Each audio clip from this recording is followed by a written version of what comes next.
Dear Boomers, today we are revisiting Rumi's famous or, or well-known poem called The Guesthouse. And I won't read the whole thing, but we'll just go line by line and present it in that way. But it is an invitation for radical acceptance, and it's a message for boomers and seniors on welcoming all of life, being accepting of everything. So today we gather in the spirit of Rumi once again because he is a very special to me, and I would imagine to you as well. He's the 13th century mystic who continues to whisper timeless truths into the ears of our modern life and our modern hearts. He wrote, "This being human is a guest house. Every morning, a new arrival." Let that land. A new arrival, a new day. We're doing things a little differently so we don't get bored. This being human is not a fortress. It's not a closed room or a neat, organized closet, but it's a house, open, alive, unpredictable. And each day a new visitor knocks at our door.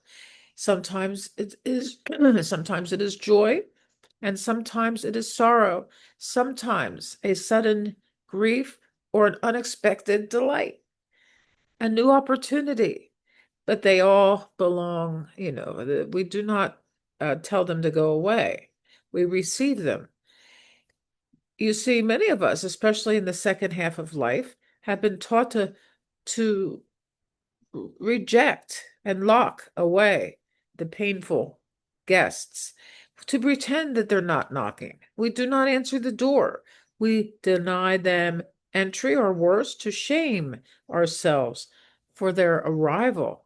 But Rumi tells us to welcome them all, even if they're a crowd of sorrows who violently sweep your house empty of its furniture.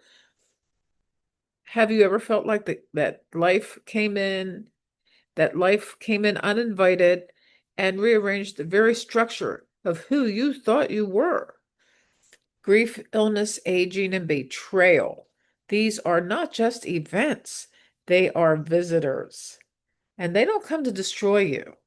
They come with brooms and they clear out the old, and because maybe they are preparing the room for something new. So that is what Rumi dares us to believe, that each guest, no matter how unwelcome, is not here to punish, but to prepare us for depth and prepare us for truth and for soul. And then he says something wild: meet them at the door laughing and invite them in. We all have to have a sense of humor. If not now, when? Who among us is laughing when shame knocks at that door, or when regret knocks with its heavy bags, when fear rings that bell? What do we do? But here's the deeper message. We are not the guests. We are the house. We are a divine dwelling. And our strength lies not in keeping things out, but in allowing them in with curiosity, with kindness and humor, always humor. And so it's in the welcoming that transformation actually begins when we welcome these things. Because when we allow a guest to stay without judgment, they eventually tell us why they came. The sorrow might whisper, slow down, tend to your soul. The fear might say, you've outgrown your old skin. The regret may cry, there's still time.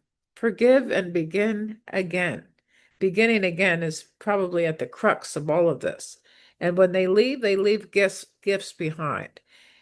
They let us, in this sacred season of our lives, not Let's not resist the visitors. Let us make space, real space for what arises. And aging is not about what diminishes, it's about what deepens. Aging is what help us to awaken, and aging is that awakening often begins with the guests we least expect. So be grateful for whatever comes, says Rumi, because each has been sent as a guide from beyond. That's not a metaphor, that's a way to live. So the next time sorrow, grief, joy, laughter show up, the next time joy shows up unannounced, let it dance through your halls. And when the unknown appears trembling and strange, welcome it because this is your house. And everything that comes bearing truth. If today's reflection awakens something within you, make a comment. There'll be videos that show up here so that you can look at, and also subscribe to the channel and come to the Dear Boomers community. The link is below. Love to all.